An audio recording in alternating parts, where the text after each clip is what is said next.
as soon as I started drinking, I loved it. From the very beginning, I had a problem with it. I could have died so many times. Yeah. There are so many things where if it had gone the other way, it would have changed my life forever. Because you've never talked about this before. I've never talked about this since I got sober. It's been the most transformative thing that I've ever done. And today, I'm so stoked to have the frontman, songwriter of Scouting for Girls, Royce Stride. Hello. I mean, I'm so pleased to have you on, mate. I mean, we go back. Do you know where we first met? I was thinking if you can remember. I do, okay, because I was reminded about it by, I think it was one of your bandmates at a gig. Okay. Okay. At a backstage at a gig. And I did suddenly had this flashback to a moment. But do you remember it? I do remember. It was Imperial University. Right. It was, I think you were doing either DJing or it might have been your solo record. No, this was, Emma was DJing. Oh, right. Yeah, so Emma was there. I was there with Emma. She was DJing and I was just there. We were literally so excited because you were like the first famous person we'd met. We'd just signed our deal. It was our first tour and we were like, it's Matt Willis from fucking Busted. And we were like, it was like, because we just signed our deal about 3 months before and we had a record on the radio, right? Not at that point. Out. I think maybe It's Not About You, our first we had an EP out at that time and we were doing a university tour. We were just playing anywhere. Right. And I remember we met you and you were lovely. And then I think you and Greg went out on quite a mad one that night. And I had to go. What does Greg play? Greg plays the bass. Right, okay, yeah. And to be fair to Greg, he thought you were amazing, but Greg hadn't really listened to any music since about 1985, so he didn't even know who Busted were. Right, okay. He's quite old school. He was just, I met this amazing guy. And there was quite a legendary story about that night with you guys going out. Oh, and really? And it was... Tell me. I want to hear that. It was just messy. Just messy. Very right. messy. Sounds like that time in my life. Yeah, exactly. Yeah. Well, I think that was the... But it kind of set the stage of like what we wanted to be. Like it was amazing. It was exciting, to meet someone famous and then go and get absolutely smashed afterwards. It was man. And that would have been 19 years ago. Oh my God, man! Yeah, that's so crazy. Because I mean, and then since then we bumped into each other loads. We did. Busted. Yeah, we did. We did some writing together from Busted, which was really fun. I mean, Charlie knew you as well, right? Charlie, I knew through a friend of mine who, at the first time I did any songwriting outside of Scouting for Girls, it was a sheer fluke.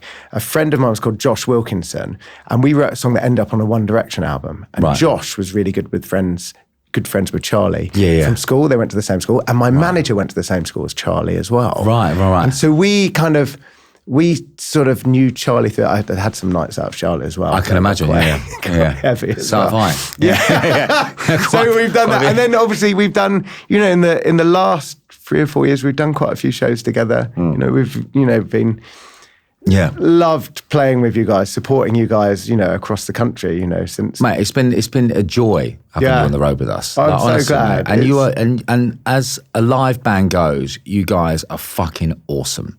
I appreciate that. You are so good at what you do, man. We've had a lot of practice. You really have. You seem to play a lot. Yeah. I thought Busted have gigged a lot, but you guys have gigged and gigged and gigged. Yeah. We never stopped. Basically, after, the hits dried up, we had 3 or 4 glory years. Number one, This Ain't a Love Song. She's So Lovely, Elvis Ain't Dead. Heart. We had 6 airplay Radio 1s from 2007 to 2010. And then suddenly we released a record which everyone thought was going to be a hit.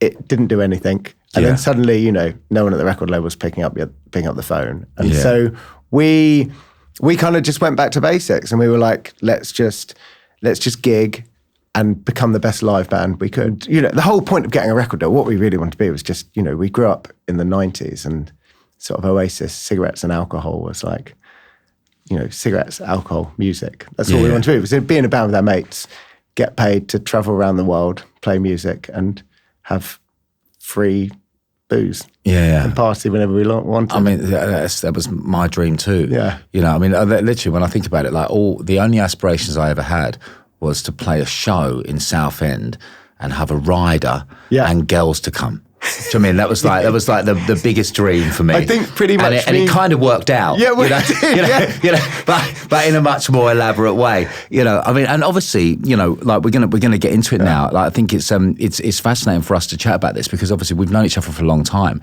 and I've been in and out of kind of like addiction for 20 odd years or something, and kind of like trying to get sober, getting sober, staying sober for a while, relapsing, kind of that kind of thing.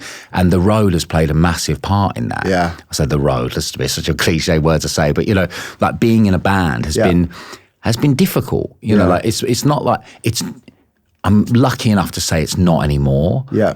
But it took me a long time to get to that. So, I mean, where are you now that you feel like it's a good time for you to chat about this? Because you've never talked about this before. I've never talked about it. I just felt it was kind of time, really. And I really believe these days that things really do happen for a reason. And I think just because you were like there at the very beginning and we've been friends. Yeah. All the way along. And I've sort of watched your journey from when I was in a really bad place. I'd seen where you'd been. But also we never really talked about it. No, never. Ever before. And it just felt like this was the time to do it. And I think it's, I think if my journey can help just one person, what I say, then it's worth doing. And I really think it will. That's the beauty of this podcast. Like I really kind of can't express it enough. Like I started this as a way to kind of like, obviously I've been in and out of organisations throughout my life and different kind of groups and things. And there's a 12-step message to put on to the person still struggling. And I really felt like this was my opportunity to do that on a larger scale. Yeah. So that's what this kind of thing is all about. So where did it all start? I mean, when you think about like the beginning of the band, the beginning of drinking, like where did that all begin? From the moment I discovered alcohol, started drinking when I was mid-teens. I wasn't early because I always looked quite young. But from about, as soon as I started drinking, I loved it. It had me. And it was kind of like a massive drinking culture in the 90s as well. And so I just loved every aspect of it. It made me feel older. It made me sort of feel like I fitted in. It enhanced every sort of night out, I used to think. And from the very beginning, I had a problem with it. I had a problem with any sort of addictive substance. Like with smoking, I didn't smoke until I was 16 years old because I wasn't old enough to buy it. I couldn't, I looked too young to buy them. As soon as I could buy them, I started smoking secretly at 16. And then suddenly I was on like 20 cigarettes a day at like 17, 18, which was just a weird, but secretly smoking. Yeah. With drinking, I was the biggest drinker in any group of friends. I was, from 18, I was like always the first to the pub, the first to the bar, always getting the extra rounds in, getting sneaky extra drinks in. From a very young age, I was always the biggest drinker in my group of friends.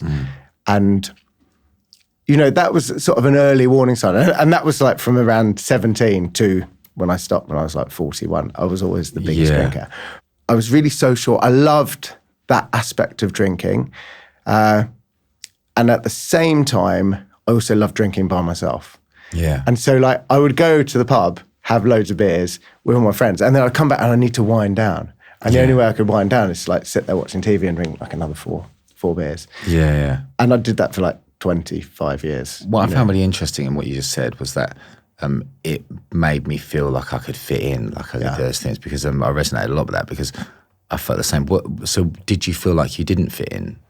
I think I've always, I don't know why, felt like up until sort of recently, like a desire to prove myself, like I didn't fit in. Even when I was younger, I wanted to sing songs in front of people, like a search for approval. I think that's one of the reasons I'm in a band. Yeah. It's because I felt like, you have to have a massive insecurity problem to go through the hardships. Like, it took us 10 years to get a record deal, 10 years of having nothing, because I wanted to get the adulation of being on stage. Of people going, "You're amazing." Because obviously I think there was something in me that felt I wasn't enough. Yeah. And then when I drank, it kind of hid that from me, numbed it from me, made me forget about it.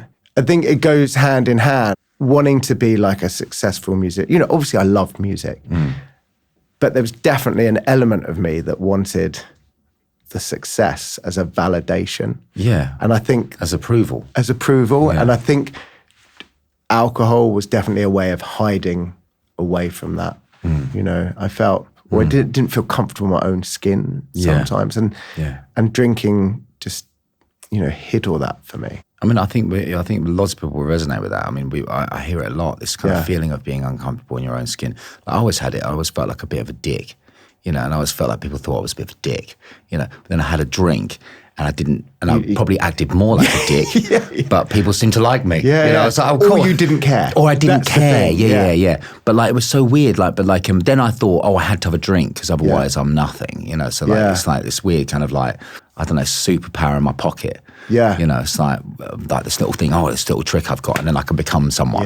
You know, it's like, you know, when Eric eats a banana, he turns into Banana Man. When Matt takes drink or drugs, he becomes someone people like. Yeah. You know, there's a weird kind of connotation. That really resonates with me. Yeah. I hit both aspects of drinking. One, for the big highs and the big nights. I love that.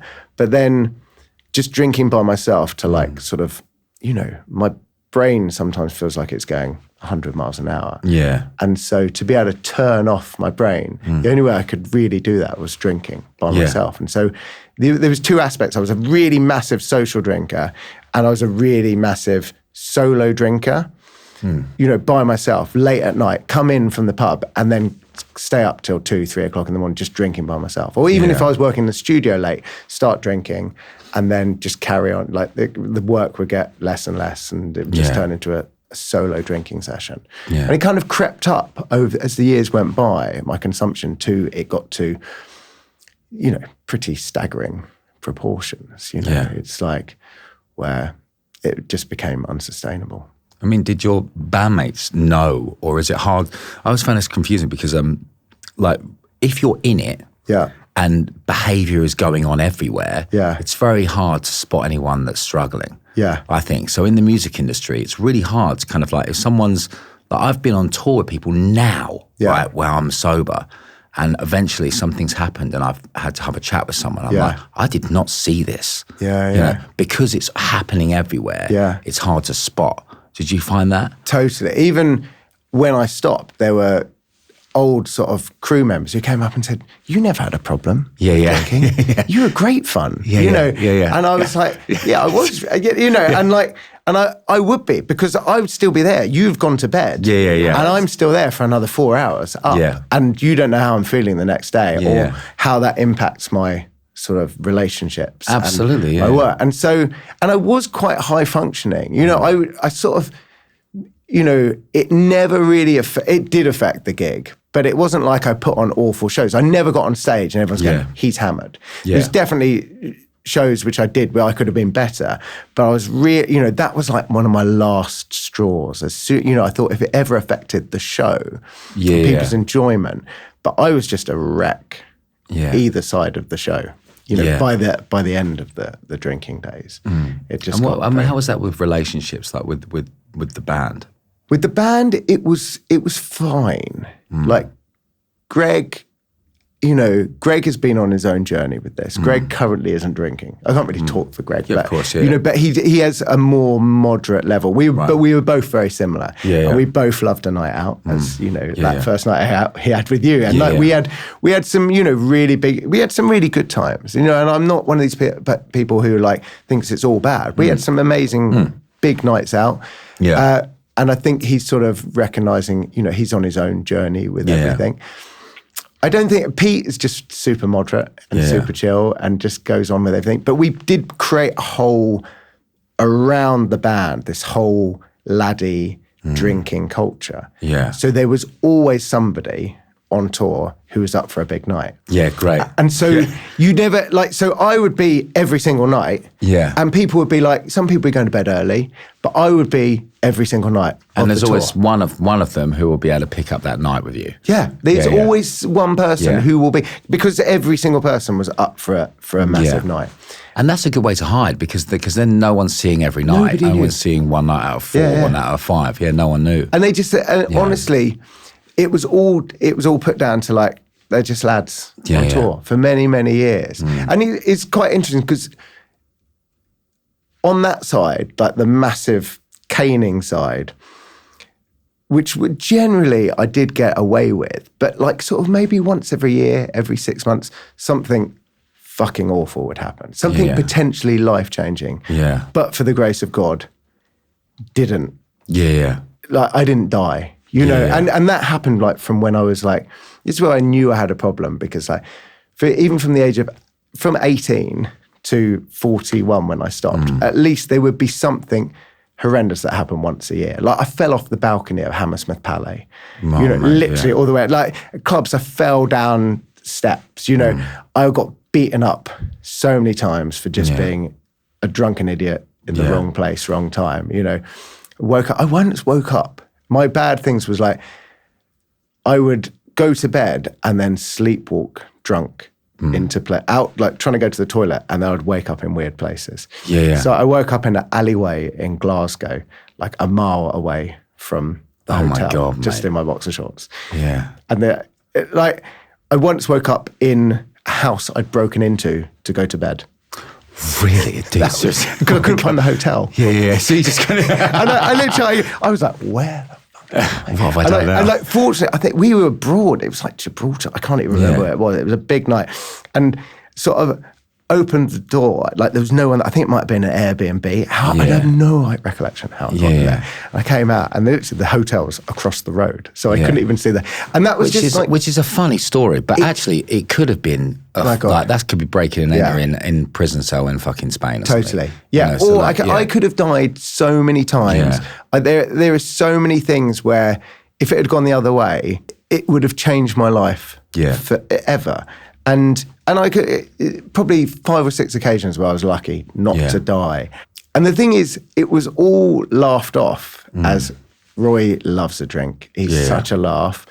But if you were like to take those odds anywhere else, like if you were going to go on a plane and you had to go on a plane 50 times a year, but one time it may crash. One time it may go into a mountain. You'd never do it. You'd never get on that plane. But for drinking, you're just like, let's do it. Let's keep going. But that wasn't even the bad part of my drinking. The worst part for me was like the drinking after those nights. That was just a by the by. It was the solo secret drinking that went on after the tour or at home. That became more of a problem, really. Because I think I had a similar thing. Like work and band stuff, I was just a bit of rock and roll carnage. You know, like that kind of like was like, you know. But Secret Behind This for me was a partner who was seeing it all. You know, and like, was that similar for you? Yeah, totally. Yeah. My wife, I can't think of anything worse than being married to someone in a band. Because you're away all the time, especially with somebody who had like addiction problems. And she saw all this, and she knew. And when it was quite fun because we got together because she was quite a party animal when we got together, you know. But very soon realised that whereas she would go out for a couple of big nights a month, I was like, every night was a big night. And, you know, and suddenly she was like, just found herself married to this, you know, addict, stroke pop star who was away, you know, a third of the year while she was looking after children and then having to deal with like another child. Me. He's also drinking when he comes home. Yeah.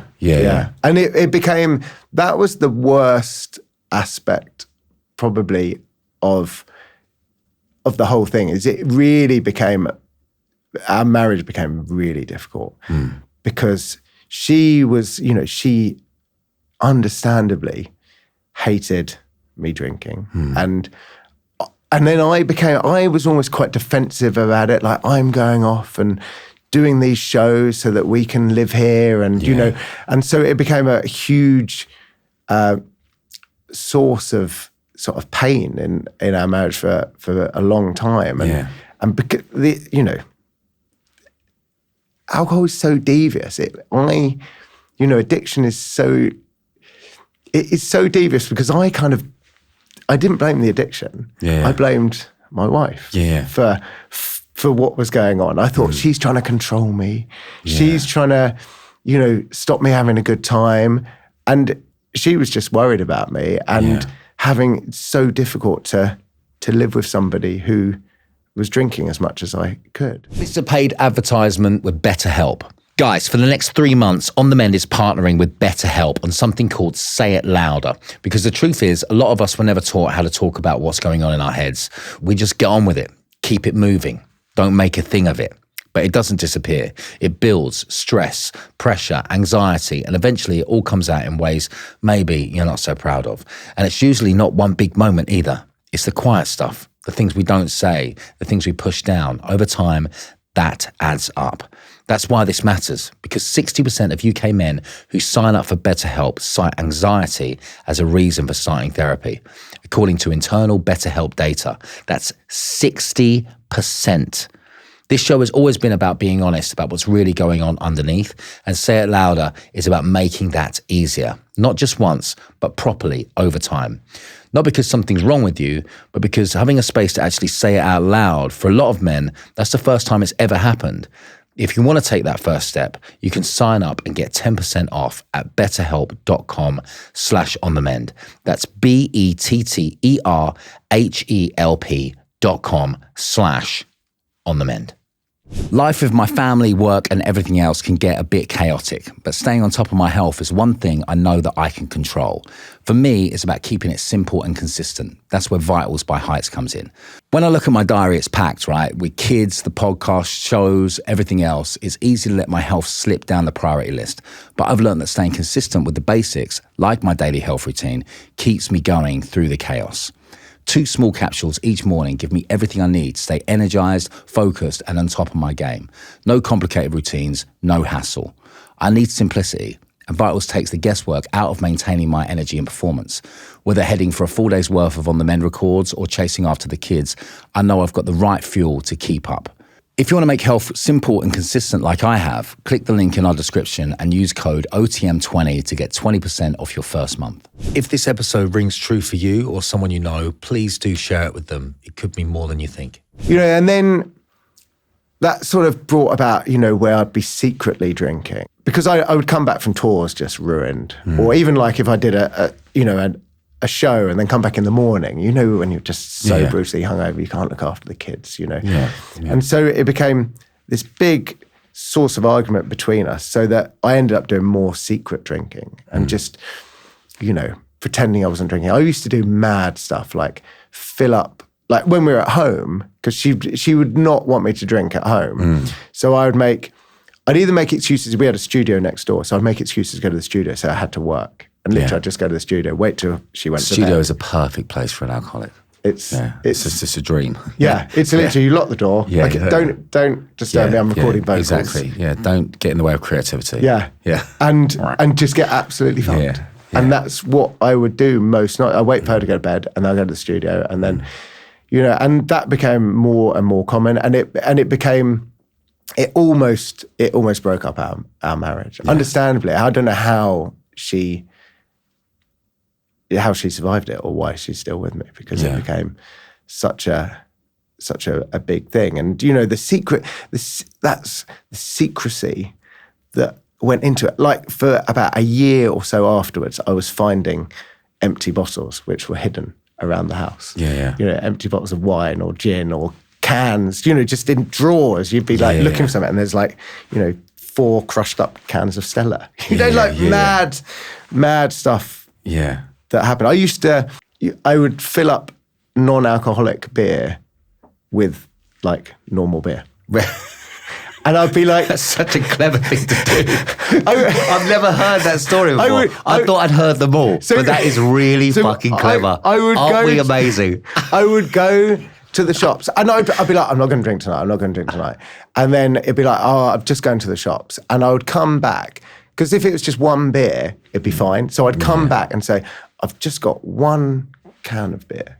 Yeah. And I'd put it in the fridge. It'd be and I've got some of these non-alcoholic beers as well. Yeah. And I'd drink the 1 can of beer, and then I'd open one of the non-alcoholic beers and go, I'm just taking the dog for a walk. And I'd go to the garden where I'd hidden all the other beers, tip out the non-alcoholic beer and put in the real beer, and come back. And that dog got a lot of walks. A lot of walks. Yeah. Very fit dog. It was, Well, not really, because you only walk in the garden. But it was just like, that's the madness that addiction takes you. I was fully,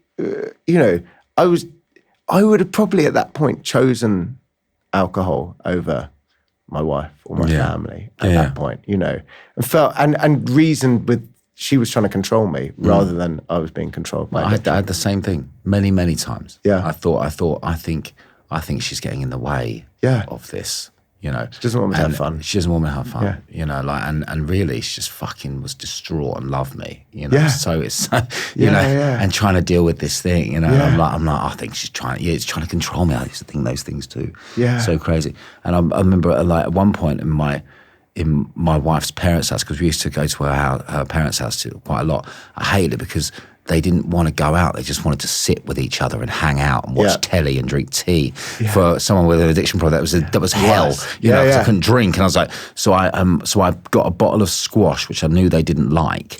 Right, which was like this summer fruit squash. And I put vodka in half of the squash. Amazing. So I had half squash and half vodka, and it was in the cupboard that I just have when I was there, because then I could drink.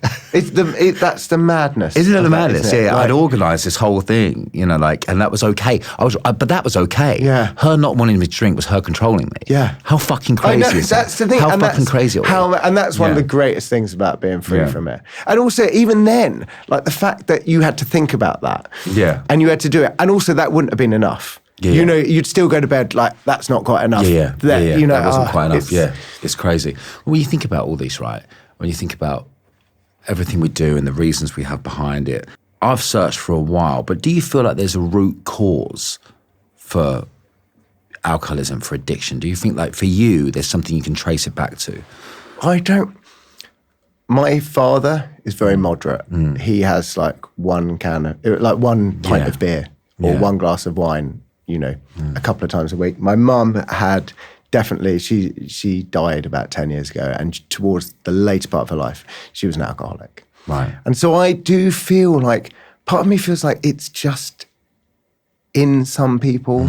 You know, I really do believe in the allergy sort of explanation. Like, I'm really allergic to cats.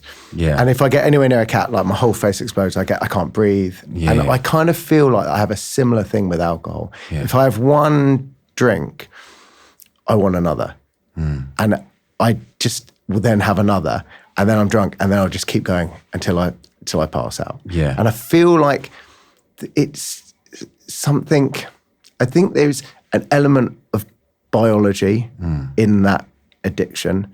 I think, you know, I had a really happy childhood in some ways. Yeah. My parents split up. I've done a bit of therapy to look back, and I think, like, going back to what we were saying about wanting to be a pop star, searching for validation. I was always like that as a kid. You know, my parents split up when I was younger. Maybe that had something to do with it. I was always described as like a teacher pleaser, a people pleaser. Yeah. Maybe there's elements of that. And maybe it's just a combination of of all those things. Yeah. I think rather than search for the reasons why, I tried to move forward and just go, how do I deal with that? Rather than look for why. It's like, how do I move forward? Yeah. I love that. I think it's so important. I mean, I've given up on looking now. Really? I'm just like, I know I am. Yeah. And that's enough. And it's a beautiful thing. Yeah, it's a beautiful thing. Yeah. Exactly. Like, what was it like for you? Because it's a big moment, right? So we've talked about this. There's certain groups that we can go to and we can chat about this with other people, you know, like, and when you go there and you say, hi, you know, my name's Matt and I'm an alcoholic. Like, do you remember the first time you said that? Oh my God, it was awful. I hated it. So my rock bottom was on a tour after COVID. So I was almost bankrupt after COVID because, we hadn't earned any money for 18 months. Yeah. And I'd spent a load of money just before COVID thinking we were having a big year. So there was a lot running on this tour, and we'd accepted all the gigs in the world because we hadn't toured for ages. We were just like, yes. And so we ended up touring the tour was 9 weeks, and then we played every weekend before that, as soon as lockdown ended. Yeah. And part of that was because I was just itching to get out there and get back on it, really. Because I'd lost a load of weight in lockdown. I gave up drinking for a couple of months, thought it was amazing, and then started drinking again, and I'm back straight like even worse than I was before. So I was like itching to get out and just be free and drink as much as I want, play some shows. And that was over about that 4 months. The drinking just got worse and worse and worse. I started having the worst anxiety, like panic attacks. And the only way to deal with the anxiety I found in the morning, I'd wake up on the tour bus in a new place, I'd have a coffee, and then the anxiety would kick in. So the only way I could deal with it was by drinking. Yeah. So I'd go to the pub around lunchtime, start drinking, and then sometimes it'd be a couple of pints, sometimes it'd be like 6 or 7, and I'd do sound check, see how drunk I was. If I was really drunk, I'd have a sleep. Yeah. If not, I'd probably just chill out, do the show, then get drunk again. Yeah. And it got to a point by the end of that tour, like I had I'm not even sure that it was like some sort of seizure or collapse towards the end of the tour.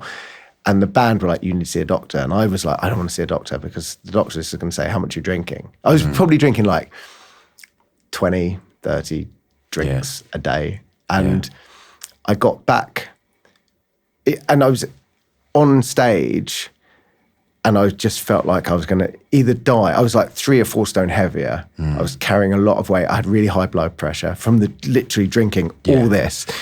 And I had awful anxiety. So I'd get on stage thinking I was going to have a heart attack or a panic attack from the moment I got on stage. So those sets were like the longest hours of my life. And having loved being on stage, it just turned into this nightmare, which I just couldn't. It was the worst place. You know, my whole dream was to be in a band with my mates, to drink as much as I wanted. And now I was here and it turned into a nightmare. And I got back off that tour, just about managed to complete that tour. The shows went from like an hour and a half. By the last show, it was like 51 minutes because I just couldn't do any more. I got off that tour and my wife was like, you know, this is it, Roy. You have to go and see someone. And she hooked me up with a friend whose husband was in AA, and I met him and he took me to an AA meeting. And I honestly thought this was literally awful. I knew I had to give up drinking, but I just thought I could do another 2 or 3 months off drinking and then I'll be okay. And I'll probably be able to get back onto it there. So I went to this AA meeting. I was like, hi, I'm Roy. I'm an alcoholic. I was like cringe. Who are all these people here? This is like the worst. Like, was this in the UK? Or it was in the UK. Right? All right. Yeah, I went to a newcomers meeting. It felt like a cross between the Scouts and a churchy cult. thing. Mixed with a bit of The Office. Yes, in a weird kind of way. So everything about it's just surreal. It was honestly, I was looking around, and also because I literally had these 3 months of like 3 or 4 months of like huge amounts of alcohol, and suddenly I hadn't drunk for like 3 or 4 days because it probably took about a week before I went to this meeting. So like my head was all over the place, and I thought it was the weirdest, strangest place that I'd ever been. I didn't get anything. I don't think I even really. I couldn't take any of it in. All the steps and the script and the big book. It sounded like some wacko, like organization, like a cult, you know. And I honestly thought I'd do this for a couple of weeks until Lucy gets off my back. And then I can probably, just deal with it myself. You know, I thought I could do everything myself. The person who ran that meeting was actually really militant and very strict. And he saw me and he could tell, like I did share that first meeting, and it was so embarrassing. And I felt like, what am I doing here? And I just said exactly where I'd got to. Like, I was drinking 2 times a day and, and I was about to lose everything. Because I do think I'd got to a point where, like, Lucy never gave me an ultimatum, but it was pretty much there. It was like, I just can't do this anymore. And so I felt like I was on the verge of losing everything. And the guy who ran the meeting said, I need you to do something for me. We don't have a greeter, so we need someone who comes every week just to, like, if there's anybody outside, just to say hello and make sure anybody who hasn't, is sort of not sure about coming in, just go and say, do you want to come in? You know? Yeah. And I was like, oh God. You know, like, it's like my worst thing. Because also, this was at the first meeting? It's first meeting. And also Clever fucker. And also, I don't really, like, this is what I'm saying. I've been 4.5 years sober. I've never really talked about anything apart from now to you. I'm not really a very person who he talks. saw you and was like, I know what you need. And then the moment I said, okay, as a people pleaser, he was like, by the way, you have to do this every week for a year. and if you don't do it, then you have to, or don't come to me, you have to find somebody else to do it. So I had to talk to somebody else in the meeting to get them to take over your role. So I was like, oh my God, I've got to come every Tuesday to this thing. And I was like, this is awful. And so just because I was a people pleaser, I came and one of the things, and I do, you know, and that was the best thing that ever happened to me. I'm almost crying because it's so brilliant. It was genius. Paul, his name is. And I still see him every so often, and I thank him, like really from the bottom of my heart, because I hated AA to begin with. I thought it was all nonsense, and I thought all the people there were weird. And then after 6 months, I thought it was one of the best things I'd ever done. And they were the kindest, most beautiful, nicest people I'd ever met. And it changed my life. And I would not be sober if it wasn't for that, because I'd have done it myself for like 3 or 4 months, and then I'd have met up with someone, and then I'd been drinking again. With zero tools, how to stay sober, you know, and like, exactly. I mean, but what happened to you was so brilliant. It's like you're forced into go, and you will eventually get a message which will help you. You know, and it did. It completely changed. It changed everything. I was like, first of all, I got sucked into like how much kindness and love and acceptance there was in a room. Because it's so rare in this world that people are just together to do something good in the world, you know? And like, there's literally like 30 people in there who only want the best for you. They don't want any money from you. They want nothing from you. Nothing. They just want you to be the best version of yourself. And it's such a beautiful place. And also, it turns you into one of those people. Do you know what I mean? And suddenly you're one of those people that just wants nothing from them but for them to be the best version of themselves. Incredible. I've seen miracles happen in those rooms. You know, and like, for me, I thought it was just all about me, obviously, in the beginning. You know, and I was like, I've been called a lost cause. I've been called, he'll never get it. He'll always be this way, you know, like whatever happens, because I'd given up so many times and not done it. And then I watched other people come in who everyone would describe as, you know, lost causes, never going to get it. And I've watched them transform into incredible, amazing people who are valuable members of society. It's like that. It's another gift, because like sobriety is obviously a gift, incredible to yourself. When you see it with, you know, for other people, it becomes this other gift. And that's why, you know, I spoke to somebody who's recently sober, said, I don't like AA, it's too churchy for me. And that's which I can understand. I can understand where someone would come from that. I get it. It's a hard thing to get your head around, you know, and there's the word God on the wall, right? Which freaks a lot of people out. Once it was explained to me, that's a God of your understanding. That can mean anything to you. And that took me so long to come to terms with, you know, and I think it's a touchy subject for anyone to talk about. But I remember I was at a meeting in rehab, right, in a rehab centre, and someone came in for the chair. And they said, you're going to see the word God, because these were all people still in rehab, right? And they said, you're going to see the word God, it's going to freak you out. He goes, every morning I pray to Ronaldo. He goes, I couldn't get the word God. He goes, but they said it has to be someone, a higher power. He goes, that man can do stuff that I don't think is humanly possible. He goes, so every morning for the last 17 years, I've prayed to Ronaldo, whatever, like 6 years or whatever it was, prayed to Ronaldo. Then every morning I put my head on my pillow and I thank Ronaldo for keeping me clean and sober today. Love that. And I'm still clean and sober.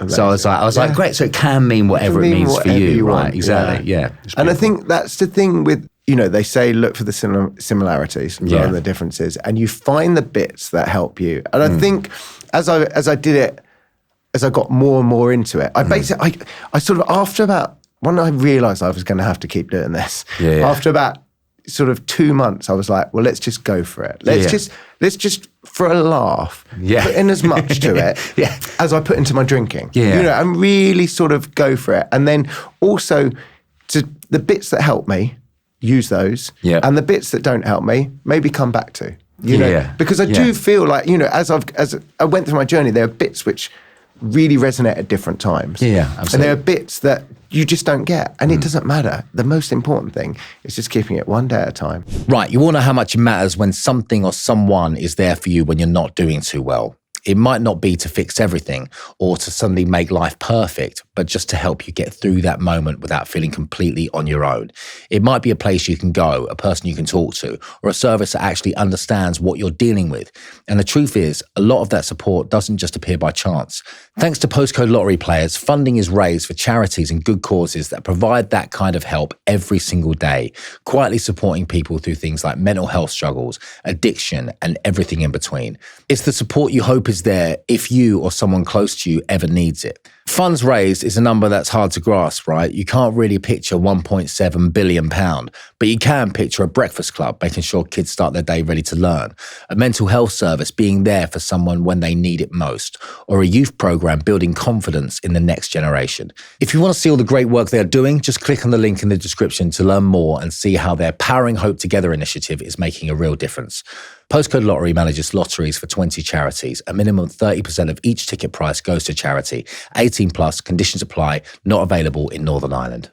The one thing which I really wanted to say is, like, when I was looking at getting sober, or when I was in that first moment of sobriety, or when I was thinking about relapsing, like in the other times that I'd given up, I was always like, life is never going to be, like, I know I need to stop drinking. Because I think if I hadn't stopped drinking, I would have been dead in a couple of years. I was that unhealthy and that addicted. But I thought, I'll stop drinking, but life is never going to be as good. Yeah. Never going to be, the highs are never going to be as high. You know, those crazy nights, I'm going to miss them. And like, I just thought life would never be as sweet, even though I needed to give up drinking. And what I can promise you from my experience and the experience of lots of other people is life is infinitely sweeter when you're sober. It takes time to get there. But at some point, if you stick with the journey, you suddenly go, I haven't thought about drinking for like a week. I haven't think about using for a week. Like, I haven't thought about it at all. And my life is just as great and brilliant as it was then, but infinitely more so because I don't have all that there. And that is there for you. And it feels so far away when you're in it. But I promise you, you know, if you just keep it in the day, you will get to that point where suddenly you're like, I remember that I did a wedding, which I was really worried about going to this wedding. And it was only like the day after the wedding, I was like, I didn't think about drinking the entire time. I just had a really good time, you know? And that was like, that's weird. And then, you know, and the longer you stick But that would have been a dreaded moment, right? Totally. Going to somewhere like that. Like, funny you say that, because I hear people say that excuse like all the time. Like, I had someone once I was talking to about quitting drinking. He was like, what, so I'm not going to be able to toast my daughter's wedding day? I was like, you don't have a child. Why are you projecting? You're projecting 28 years into the future that you're not going to be able to toast your not real daughter's wedding, like, to stop you from drinking. It's crazy. The excuses which we make are ridiculous. They're fucking batshit, aren't they? It's like that. But that's the hold it has on you, right? And you can let go of that. You can. And it's like, it will happen if you stick with it.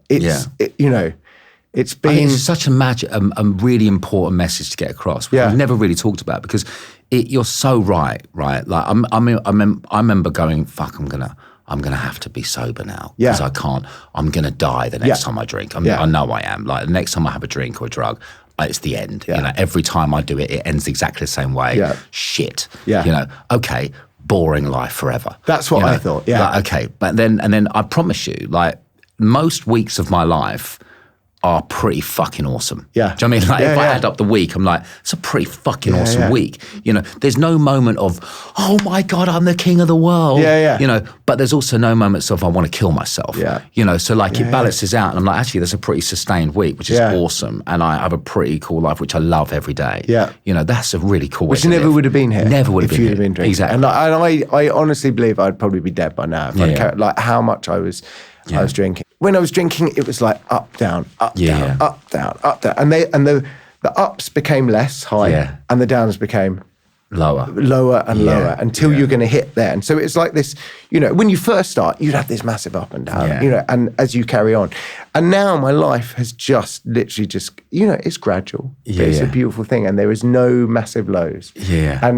And the life is just going further and further up. And so it's been, I kind of feel there's like 3 phases to like the recovery, which is like, there's the first one where you get your health back and you start getting fit. And like, I honestly think for like 25 years of my life, my brain was acting under alcohol.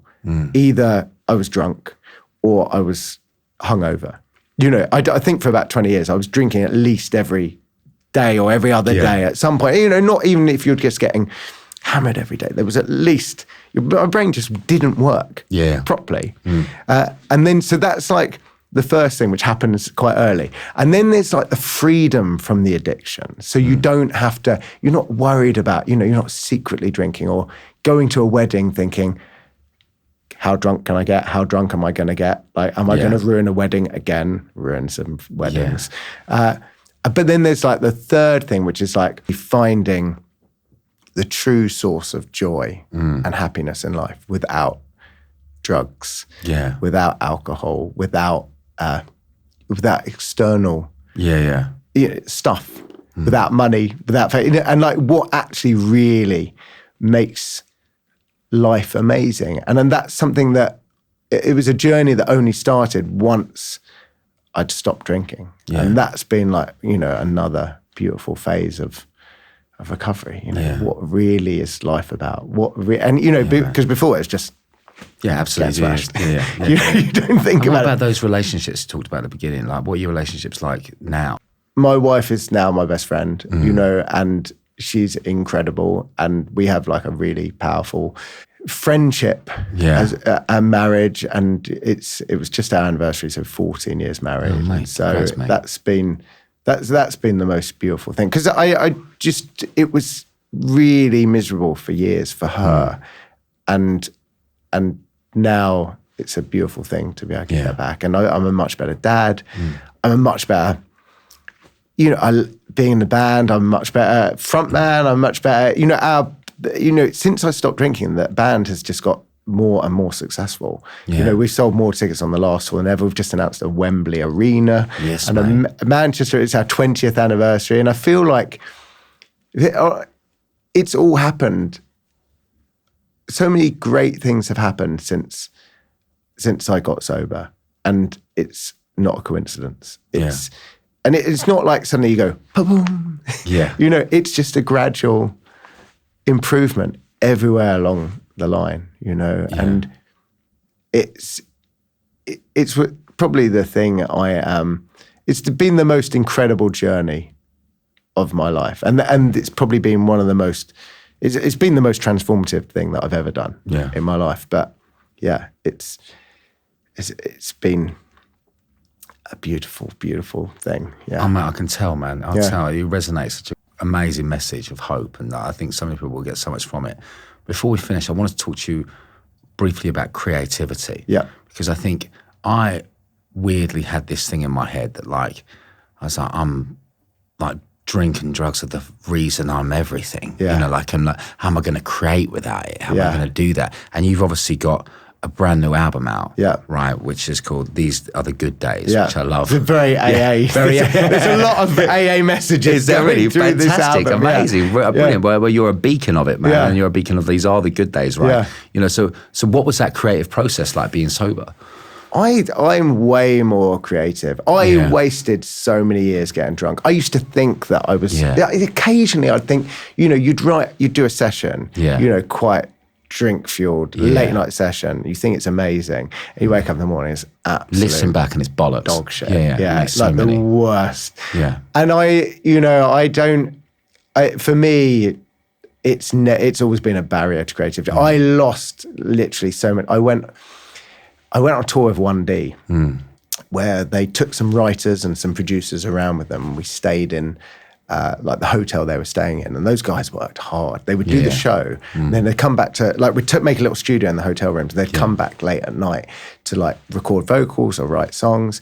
But we had we were just in the hotel all day with like unlimited room service, unlimited minibar, and the best hotels in the world. And so I was just getting fucked. Yeah, exactly. On One Direction. Had all day, literally. And so by the time they came in, I was like, like, work. Yeah, I know. I'd have like literally had a whole session and then gone to sleep to get up because again, I still wanted to work, but I was nowhere near as good as I could have been. There were so many opportunities I missed through drinking. So many, and I think we got to a certain level where I think a lot of alcoholics, I think another reason why I chose to be in a band is because I normalized drinking at any time of the day. Yeah. And also I became my own boss. And so that I know a lot of people who have met in AA who are their own boss because it almost allows them to just get away with drinking whenever they want.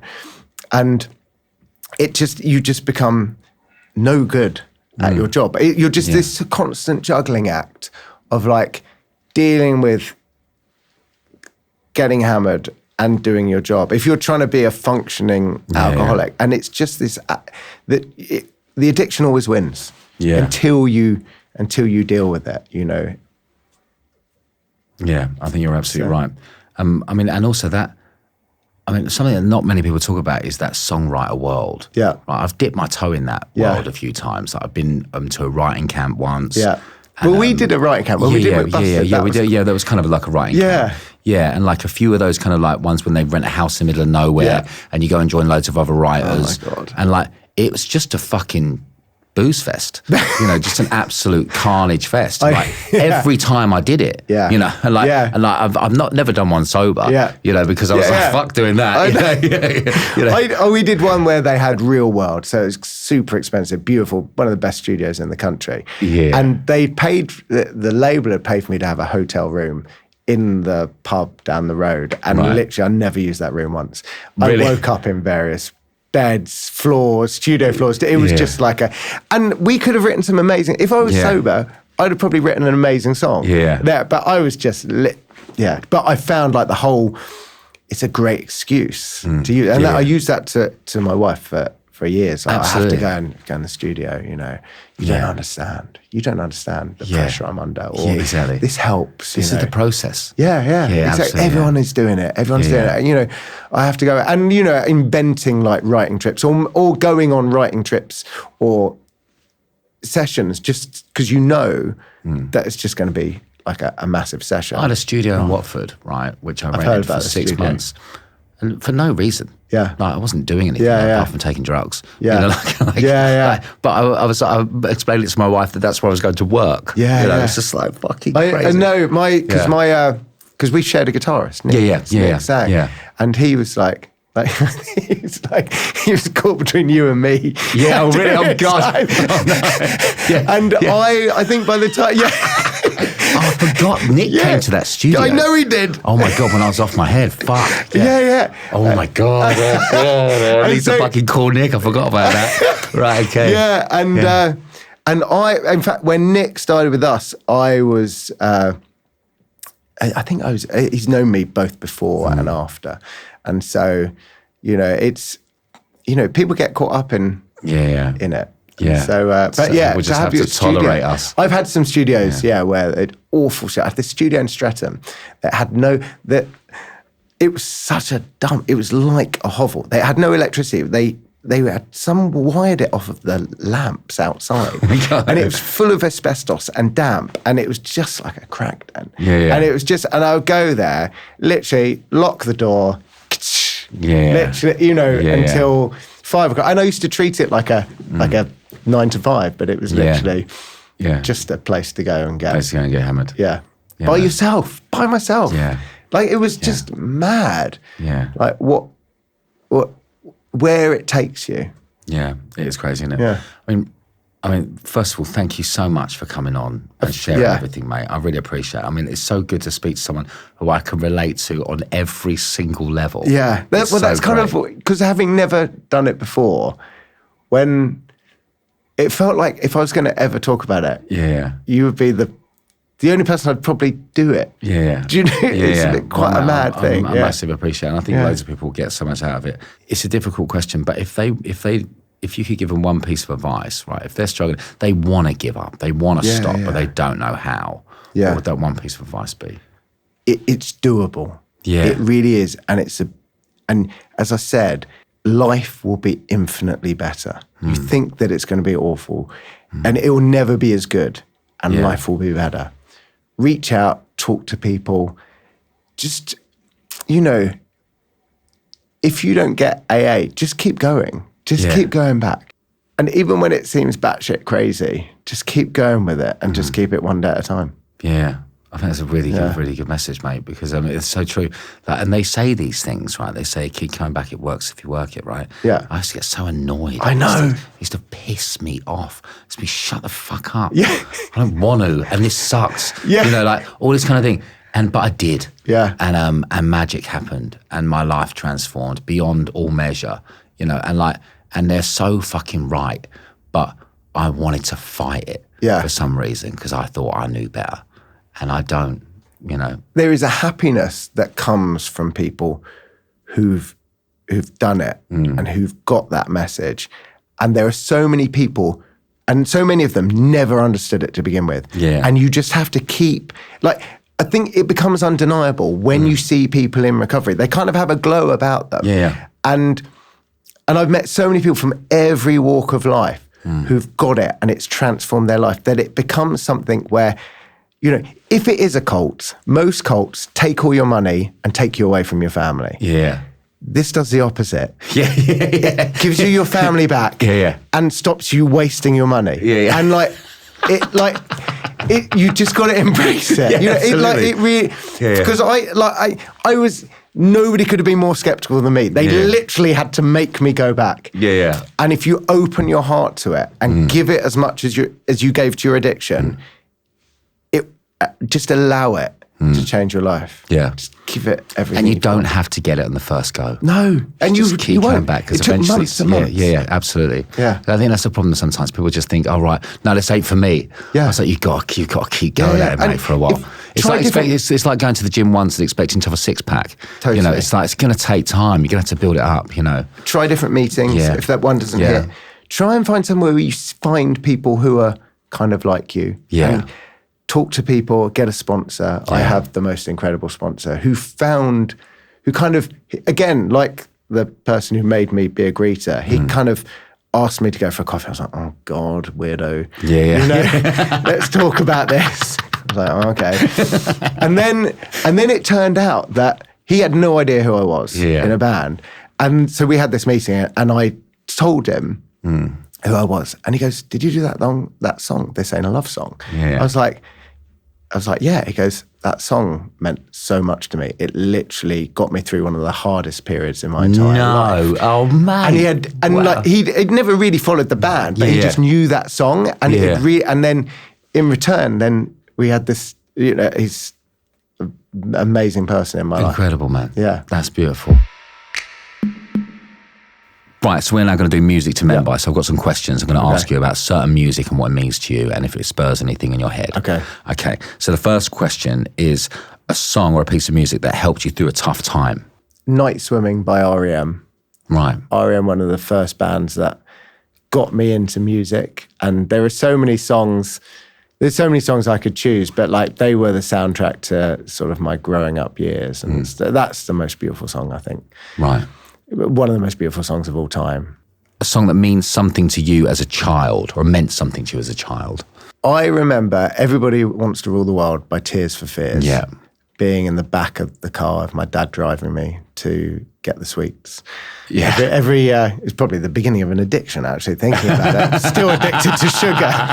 This really is a therapy session. Yeah.